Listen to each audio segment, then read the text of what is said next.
tatapatin ko kayo, nahihirapan po talaga akong gumawa ng bagong videos. Muntik na akong mag-quit na lang bilang content creator. Kaya naman ngayon ay napagdesisyonan kong kailangan ko po ng tulong ninyo. Kumusta guys? It's been a long time na naman, no? Maraming naghahanap sa akin kung nasaan na naman daw ako. Nasa bahay lang po. After ko na namang mawala ng ilang buwan ay nahihirapan po talaga akong gumawa ng bagong videos.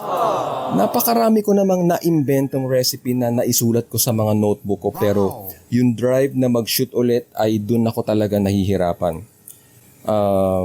Mukhang dahil siguro sa hindi nasanay yung sistema ko sa paggawa ng mga content dahil sa matagal-tagal na pagkawala ay kumbaga habit na nawala sa sistema ko. At tatapatin ko kayo, alam niyo bang muntik na akong makaisip na mag-quit na lang bilang content creator. Kasi alam niyo na, life happens. Kung hindi niyo po alam ang meaning ng life happens, i-google niyo po. Hindi ko na rin i-elaborate kung anong mga nangyari sa buhay ko behind the camera dahil alam nyo namang ako po ay very private person. Bale, masyado ng personal yon para i-share ko pa sa inyo. At nitong mga nakaraang linggo ay habang naglilinis ako ay nakita ko itong aking mga YouTube play buttons. At naalala ko nga itong ang gold play button ay never ko pang naipost or naipakita sa inyo. Eto, ayan na siya. Grabe, sobrang tagal na itong pinadala ni YouTube sa akin. At alam nyo rin bang meron akong ginawang special episode para sa aking 1 million subscribers celebration na ginawa ko pa last year 2022? 2023. 2022. Na hanggang ngayon hindi ko pa rin tapos i-edit. Comment down below if gusto nyo pang i-upload ko yun. Sayang naman yung effort ko dun. At balik tayo, nung nakita ko nga ang mga YouTube play buttons ko ay nag-flashback lahat sa akin yung mga time na nag-film or nag-shoot ako, mga time na nagluluto ako sa harap ng camera, napupuyat sa pag-edit ng mga video, at higit sa lahat naalala ko rin kayong lahat na sumusuporta kay Kusinerong Arkitekto. Sorry. Ayan, pinagpapawisan na tayo. Ang init nung ilaw. At dahil dyan, na-realize ko kung bakit nga ba ako nagsimula sa pagiging food content creator in the first place. At yun yung makatulong mag-share ng mga iba't iba at bagong recipes na pwede nyong maihain sa pamilya or loved ones niyo or pwedeng gawing business.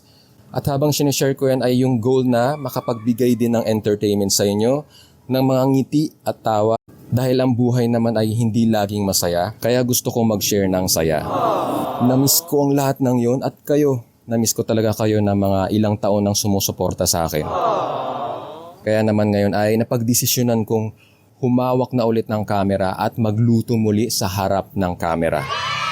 Ayan, maglalabas po ulit tayo ng mga bago, kakaiba at marami pang klase ng recipes sa mga susunod na mga linggo at mga buwan. Pero yung ine-edit ko ngayon ay hindi ko na muna i-reveal kung anong klaseng pagkain yan. Abang-abangan na lang po sa mga susunod na weeks. Ayan, kailangan ko po ng tulong ninyo.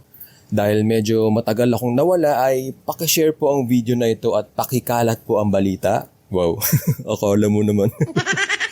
Ayan, pakikalat po na ako po ay magbabalik na namang muli sa aking kusina. Bukod palagay sa mga recipes ay marami kayong mga bagong aabangan na hindi nyo pa nakikita dati dito sa aking channel.